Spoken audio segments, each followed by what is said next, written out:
Bismillahirrahmanirrahim. Assalamualaikum warahmatullahi wabarakatuh. Alhamdulillahirabbil alamin. Assalatu wassalamu ala sayyidina Rasulillah sayyidina wa maulana Muhammadin abdillah. La haula wala quwata illa billahil aliyil azim. Amma ba'du. Bapak-bapak, saudara-saudaraku kaum muslimin jamaah salat maghrib yang insyaallah sama-sama dirahmati dan dimuliakan oleh Allah Subhanahu wa taala. Syukur alhamdulillah pada kesempatan maghrib hari ini kita masih diberikan oleh Allah Subhanahu wa taala begitu banyak nikmat untuk hadir kembali di rumah Allah ini dalam rangka mengikuti kajian rutin kita bekerja sama dengan Bikers Muslim Bulukumba. Semoga dengan kehadiran kita semua di tempat ini insyaallah bernilai ibadah di sisi Allah Subhanahu wa taala. Amin. Salawat beri salam senantiasa kita kirimkan kepada junjungan kita Nabiullah Nabi besar Muhammad sallallahu alaihi wasallam, nabi yang kita panuti dan kita ikuti sunnah-sunnahnya. Allahumma salli ala Muhammad wa ala ali Muhammad. Bapak-bapak, ibu-ibu, saudara-saudaraku kaum muslimin jamaah salat maghrib yang insyaallah sama-sama dirahmati dan dimuliakan oleh Allah Subhanahu wa taala. Sebagaimana yang telah kita sampaikan bahwa insyaallah materi pengajian kita pada kesempatan maghrib kali ini adalah sebab-sebab doa kita tidak terijabah oleh Allah Subhanahu wa taala. Pada suatu hari ketika seorang ulama besar bernama Al-Imam Al-Faqih Abu Lais As-Samarqandi sedang berjalan-jalan di dekat kota Basrah di Irak. Pada waktu itu datanglah sekelompok orang di sekeliling beliau. Orang-orang ini datang hendak bertanya, "Wahai Imam, kami ingin bertanya. Di dalam Al-Quran itu Allah Subhanahu wa ta'ala berfirman, Uda'uni astajib lakum. Berdoalah kepadaku, aku akan kabulkan doamu. Mintalah kepadaku, aku akan penuhi permintaanmu. Begitu kata Allah dalam Al-Quran. Sementara kami, kata orang-orang ini, kami sudah lama sekali berdoa kepada Allah. Pagi, siang, sore, malam kami berdoa kepada Allah. Tapi nyatanya sampai hari ini doa kami itu tidak dikabulkan oleh Allah. Katanya kalau kamu berdoa dikabulkan oleh Allah. Ada apa ini Imam? Ini barangkali persoalannya hampir sama dengan sebagian besar kita di zaman sekarang. Bahwa banyak di antara kita yang merasa sudah sering sekali berdoa kepada Allah. Siang malam kita berdoa, tapi nyatanya perasaan kita sampai hari ini doa kita tidak diijabah oleh Allah. Ada apa ini? Sementara Allah kalau sudah berjanji, Allah sendiri menyampaikan, Innallaha la yukhliful mi'ad. Allah itu maha tidak akan mungkin mengingkari janjinya. Pasti dipenuhi. Tapi faktanya seperti ini, ada apa ini? Menghadapi pertanyaan ini, Al-Imam Al-Faqih Abu Lais kemudian tersenyum lalu beliau menjawab, tahukah tuan-tuan kenapa doa tuan-tuan itu tidak diijabah oleh Allah? Tidak Imam, makanya kami bertanya. Yang menyebabkan doa tuan-tuan itu tidak diijabah oleh Allah adalah karena hati tuan-tuan itu mati. Dari hati yang mati tidak ada channel. Istilahnya kita di zaman sekarang barangkali tidak ada signal. Dari hati yang mati tidak ada channel, tidak akan mungkin sampai tersambung ke hadiratullah azza wa jalla. Lalu menghadapi pertanyaan ini, mendengarkan jawaban Al-Imam Al-Faqih Abu Lais, orang-orang ini kemudian bertanya kembali, kalau begitu Imam, apa yang menyebabkan hati kami menjadi mati? Lalu dari hati yang mati, doa tidak sampai ke hadiratullah azza wa jalla. Sedikit saya jelaskan bahwa Al-Imam Al-Faqih Abu Lais ini dilahirkan pada tahun 301 Hijriah di daerah Samarkand, makanya dikasih nama Samarkandi. Beliau lahir di daerah Samarkand, negaranya Uzbekistan. Yang sangat luar biasa adalah ketika Abu Lais ini, Imam Abu Lais menulis sebuah kitab yang sangat fenomenal sampai sekarang kita bisa baca, namanya Tambihul Ghafilin, nama kitabnya. Ini menarik sekali karena gelar Al-Faqih ini itu langsung disematkan oleh baginda Rasulullah SAW. Padahal Nabi kan sudah meninggal. Beliau lahirnya tahun 301, jauh setelah Rasulullah SAW meninggal. Tapi kenapa kok ulama bersepakat bahwa yang memberikan gelar Al-Faqih itu adalah Nabi SAW? Jadi ceritanya itu ketika beliau menulis kitab Tambihul Ghafilin, selesai itu beliau bawa ke makam Rasulullah SAW, menginap beliau di Raudhah. Pada malam harinya beliau bermimpi didatangi oleh Rasulullah SAW. Lalu di tengah malam itu dalam mimpinya Rasulullah SAW berucap, wahai Al-Faqih, wahai Faqih, ambillah kitabmu. Seketika beliau terbangun di tengah malam itu dan mendapati beberapa koreksi di dalam kitab yang beliau tulis, dan nyata. Jadi ada kitab yang beliau tulis, di dalam kitab ini ada beberapa yang dikoreksi langsung oleh Rasulullah SAW melalui mimpinya, tapi ternyata asli dalam kitabnya itu ada koreksi. Ini luar biasa kisahnya. Nah, kita lanjut ke kisahnya.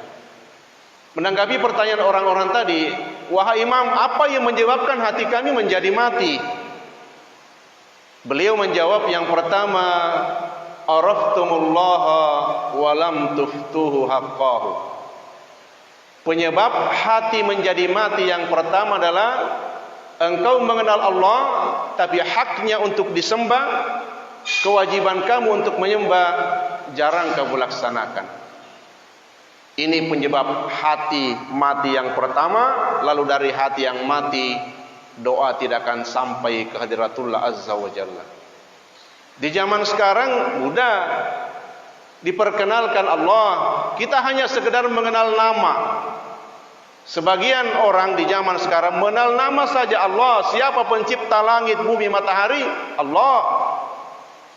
Tapi persoalan menyembah ini yang menjadi persoalan di zaman kita sekarang. Menyembah pun sebagian saudara kita umat Islam di zaman sekarang menyembah Allah dengan cara menurut selera. Jadi bukan lagi menurut apa yang dicontohkan, disampaikan oleh baginda Rasulullah SAW, tapi kita beribadah sesuai selera. Ini yang menyebabkan hati kita menjadi mati.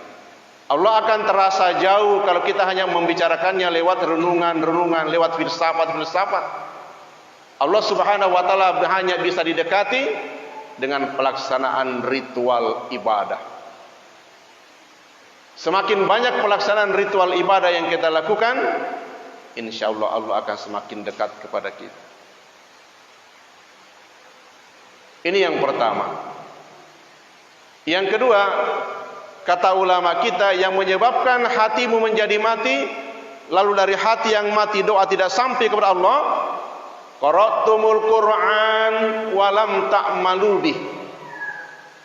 Engkau baca Al-Qur'an tapi isinya, ajarannya justru engkau injak-injak sendiri. Ini sebuah fenomena di zaman kita sekarang, bahwa sebagian besar kita membaca Al-Quran tapi isinya justru kita injak-injak sendiri. Dan ini fakta. Salah satu contoh yang paling real misalnya di dalam Al-Quran ketika Allah Subhanahu wa taala menyampaikan, ya ayyuhalladzina amanu idza nudiya lis-salati min yaumil jum'ah fas'au ila dzikrillah. Wahai orang-orang yang beriman, apabila kalian disuruh melaksanakan sholat Jumat, fas'au ila dzikrillah, bersegeralah kalian mengingat kepada Allah.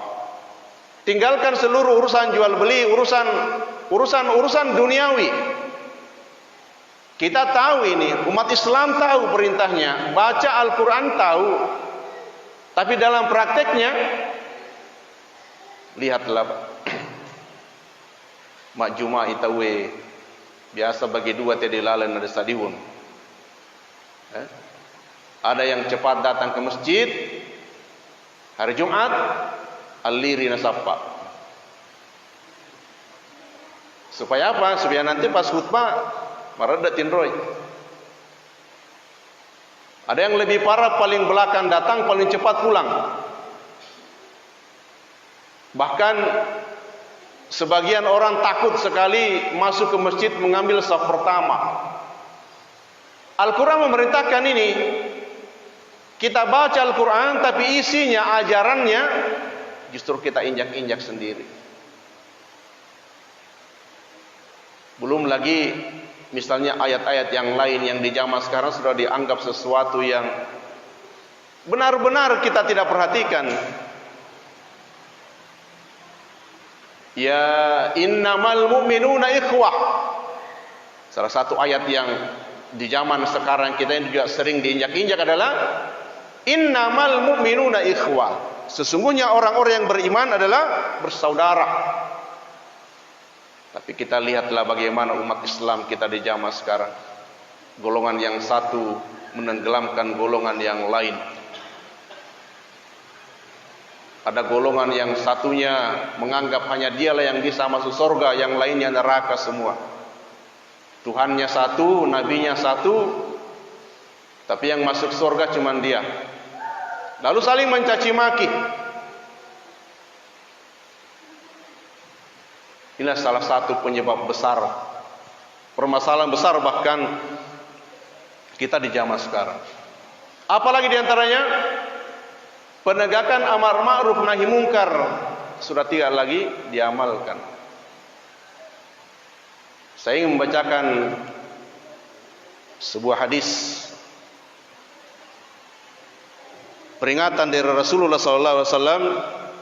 Nabi SAW bersabda, "Idza azamat ummati dunya nuzi'at minha haibatul Islam."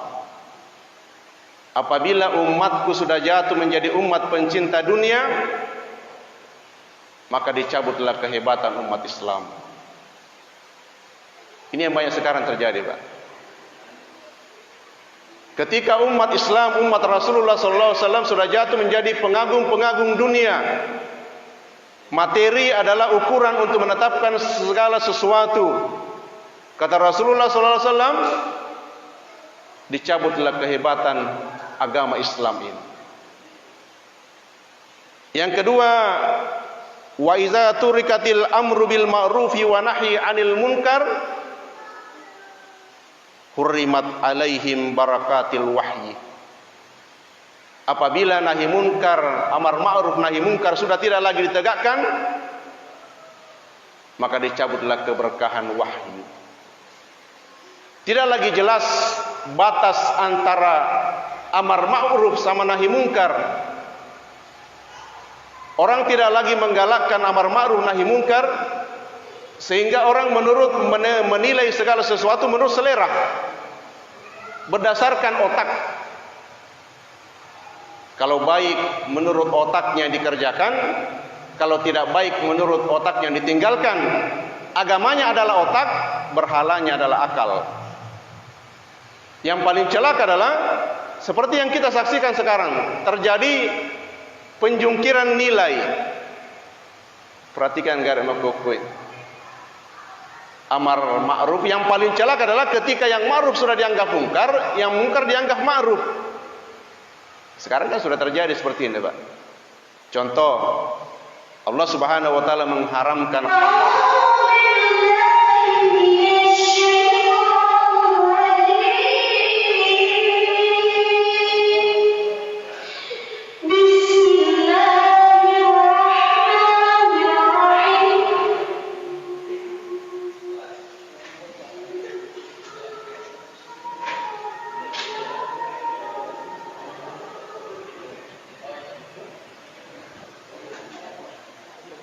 Tes.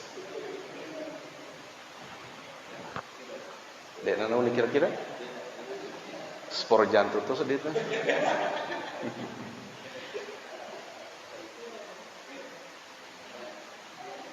Baik, saudara, kita lanjutkan. Jadi berikutnya adalah contoh yang paling real dari zaman sekarang adalah ketika yang ma'ruf sudah dianggap mungkar, yang mungkar sudah dianggap ma'ruf. Jadi ada sebuah penjungkiran nilai. Dan ini kita saksikan di zaman kita sekarang.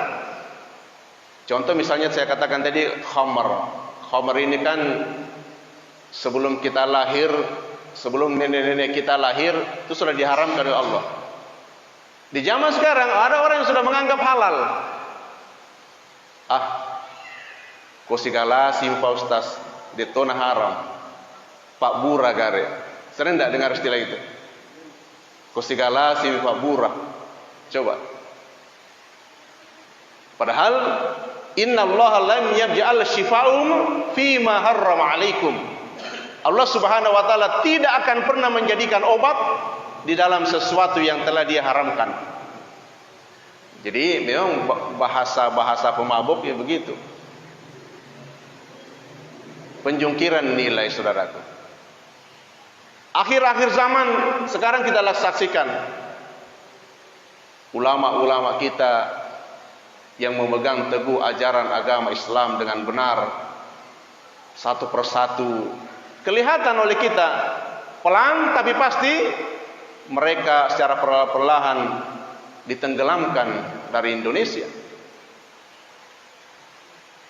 Jadi orang yang secara tegas menegakkan amar ma'ruf nahi munkar, mereka akan disingkirkan. Yang kita saksikan sekarang. Jadi benar-benar ada penjungkiran nilai.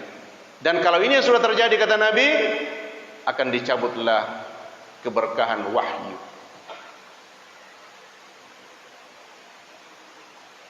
Kemudian yang ketiga kata beliau, apabila umat yang satu sudah mencaci maki umat yang lainnya, mereka saling menenggelamkan, jatuhlah mereka dalam pandangan Allah. Tidak ada nilai orang-orang yang seperti itu dalam pandangan Allah Subhanahu wa taala. Ya saudaraku, ini yang ketiga adalah penyebab hati menjadi mati. Lalu dari hati yang mati doa tidak sampai kepada Allah adalah qara'tumul Qur'an walam ta'malu bih. Kau membaca Al-Quran tapi isinya, ajarannya tidak kau amalkan sama sekali. Bahkan sebagian besar menginjak-injak sendiri ajaran Al-Quran. Kemudian yang ketiga, kata ulama besar kita, penyebab hati menjadi mati adalah idda'amtum annakum min ummati Muhammadin sallallahu alaihi wasallam walam ta'malu bi sunnatihi. Engkau memproklamirkan diri sebagai umatnya Nabi Muhammad sallallahu alaihi wasallam, tapi sunnahnya, ajarannya engkau ingkari. Ini pun di zaman kita sekarang yang banyak terjadi. Mengaku kita sebagai umat Rasulullah sallallahu alaihi wasallam, tapi ajarannya, sunnah-sunnah utamanya bahkan jarang kita laksanakan. Yang kita saksikan sekarang, Pak. Salah satu contoh yang paling real, salat berjamaah. Inilah sunnah muakkadah yang disampaikan Rasulullah sallallahu alaihi wasallam secara langsung dalam salah satu hadis yang keras, bahwa ketika masuk waktu sholat berjamaah, ingin rasanya aku, kata Rasul, menyuruh orang lain mendantikan aku menjadi imam, lalu aku keluar mendatangi rumahnya orang-orang yang tidak berjamaah, lalu aku bakar rumahnya.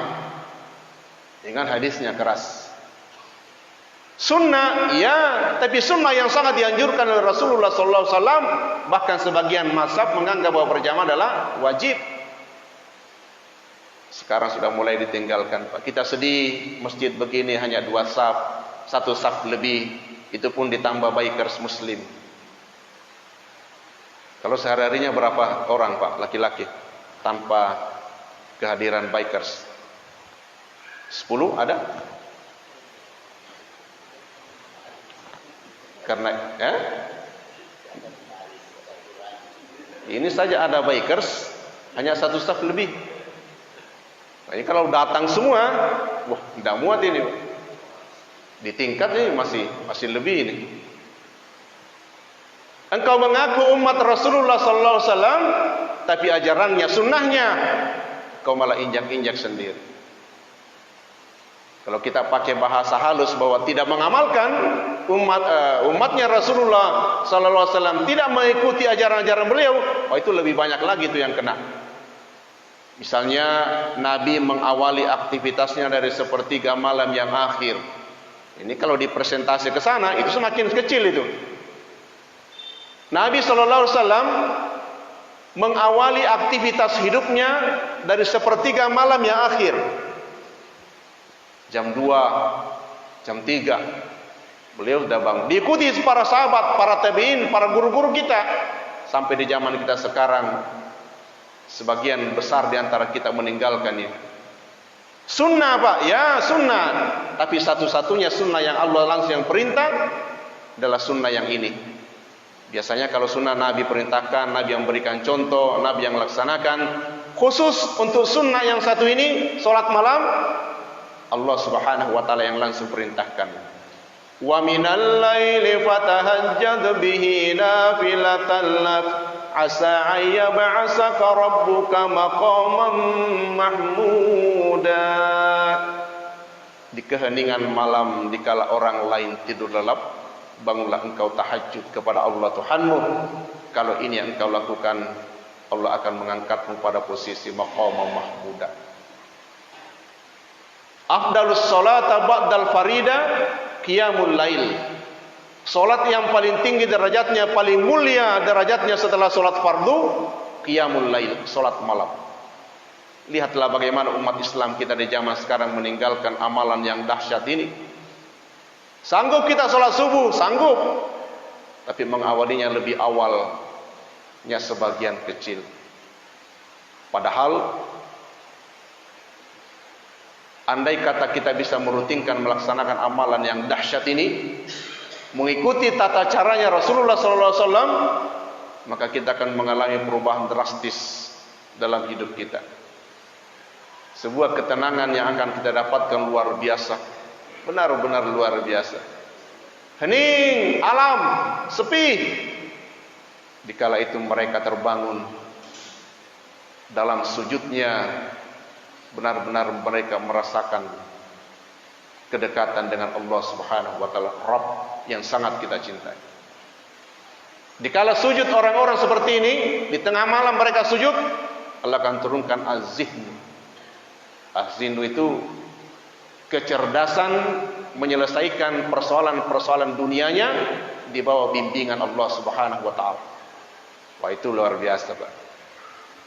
Allah curahkan di mana? Di saat dia sujud di tengah malam, dikala orang lain tidur lelap, Allah curahkan di situ kecerdasan menyelesaikan persoalan-persoalan dunianya di bawah bimbingan Allah Subhanahu wa taala. Ini yang diberikan kepada para nabi, para rasul, para guru-guru, para ulama. Memanfaatkan sepertiga malam yang akhir itu benar-benar mendekat kepada Allah Subhanahu wa taala. Jadi penyebab ketiga kata ulama kita yang menyebabkan hati menjadi mati adalah engkau mengaku umatnya Rasulullah sallallahu alaihi wasallam, tapi engkau tidak mengikuti, mengamalkan isi ajaran sunnah beliau. Yang keempat, kata ulama besar kita, penyebab hati menjadi mati, lalu dari hati yang mati doa tidak sampai adalah akaltum nikmata rabbikum walam tashkurulah. Tiap hari kamu makan nikmat Allah, tapi engkau tidak pandai bersyukur kepadanya. Kita tidak pernah lepas dari nikmat Allah, mulai dari bangun tidur sampai tidur kembali, bahkan tidur sendiri merupakan nikmat dari Allah, tapi sangat sedikit di antara kita yang pandai bersyukur kepada Allah. Bersyukur bukan hanya sekedar alhamdulillah, tapi syukur yang nyata, syukur yang real adalah bentuk pelaksanaan ritual ibadah. Itulah syukur. Contoh yang paling real misalnya, kalau misalnya sebentar bubar, selesai ceramah, terus ada yang kasih sama saya misalnya baju, Ustadz, baju nih kenang-kenangan. Cara saya mensyukurinya bagaimana? Kalau saya hanya mengucapkan alhamdulillah, lalu bajunya saya simpan di rumah, syukurnya hanya di lisan saja. Tapi kalau misalnya saudara ngasih saya baju, begitu pengajian berikutnya saya pakai bajunya, seneng enggak kira-kira yang kasih? Wih, betul-betul pakai itu bajunya pemberian ke Pak Ustaz, dipakai ceramah. Itu namanya syukur. Yang memberikan senang, mereka tidak segan-segan lagi menambah itu. Begitulah Allah. Diberikan nikmat oleh Allah, dipergunakan nikmat itu, Allah senang. Bukan hanya di bibirnya alhamdulillah. Ini zaman sekarang kita yang banyak terjadi begitu. Diberikan nikmat sehat, alhamdulillah, syukur gaya dewang kamalasa. Tapi dia langsung panjang. Nah, ini kan syukur pariare namanya.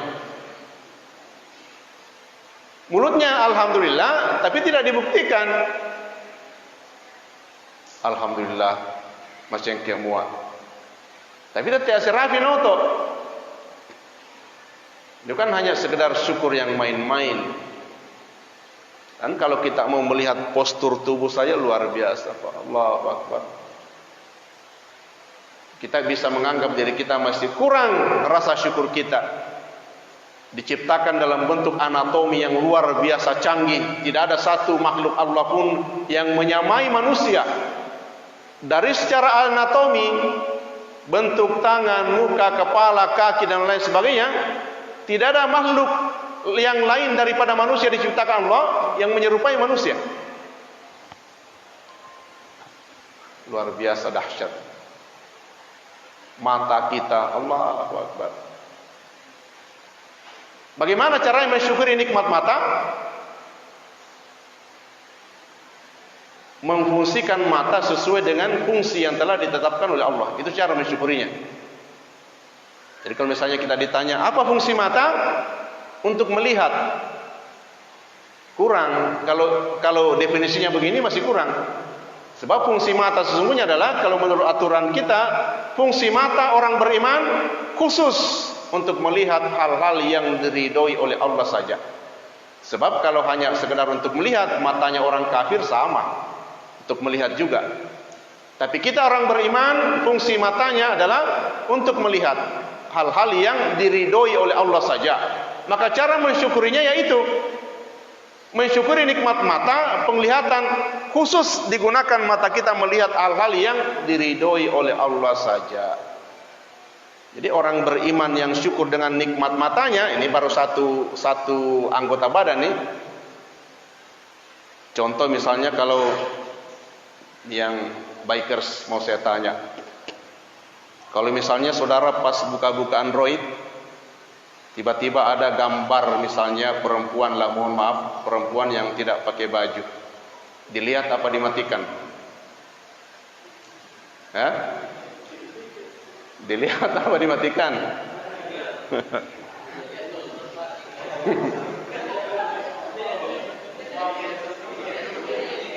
Allah. Dilihat baru dimatikan ya. Itu kan berat. Teorinya mudah ini. Teorinya mudah, Pak, betul. Tapi begitu bertemu dengan situasi yang real seperti itu, disitulah Allah lihat kita ini mensyukuri nikmat mata atau tidak. Ingat saudaraku dalam surah Al-Hadid, wa huwa ma'akum aina ma kuntum wallahu bima ta'maluna basir.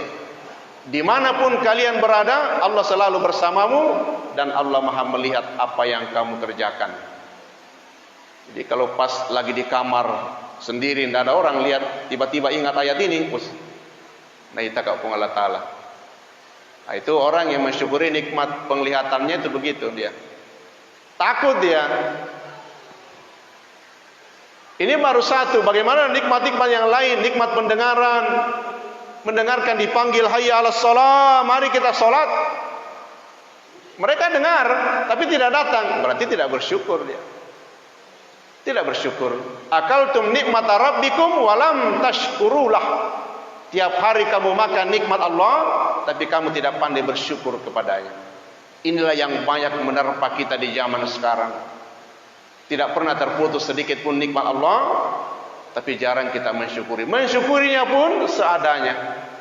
Nikmat kaki, tidak mempergunakan kaki ini berjalan ke tempat-tempat maksiat, mempergunakan kaki berjalan ke tempat-tempat yang diridhoi oleh Allah. Ini salah satu keuntungan saudara-saudara kita bikers muslim, selalu berjalan ke tempat-tempat yang diridhoi oleh Allah Subhanahu wa taala. Pengajian, taklim, Allahu Akbar, luar biasa. Itu tandanya orang yang mensyukuri nikmat kakinya. Tidak akan mungkin kakinya orang beriman berjalan ke tempat-tempat maksiat, tempat-tempat perjudian misalnya, tidak mungkin. Berjalan ke tempat minuman-minuman keras, rumah-rumah minuman keras, tidak mungkin. Karena kenapa? Mereka mensyukuri nikmat kaki ini yang tidak diberikan Allah Subhanahu wa taala kepada semua orang.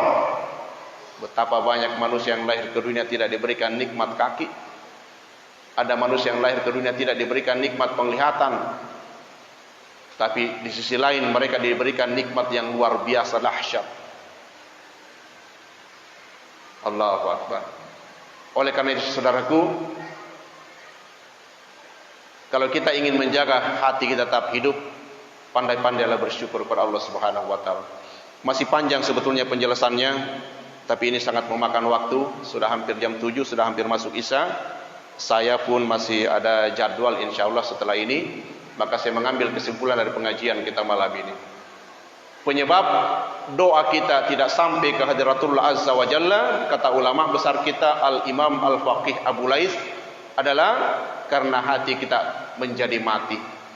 Dari hati yang mati, doa tidak sampai ke hadiratullah azza wa jalla. Penyebab hati mati yang pertama adalah kita mengenal Allah tapi tidak menjalankan perintah-perintahnya. Yang kedua, kita membaca Al-Quranul Karim tapi isinya, ajarannya tidak kita amalkan.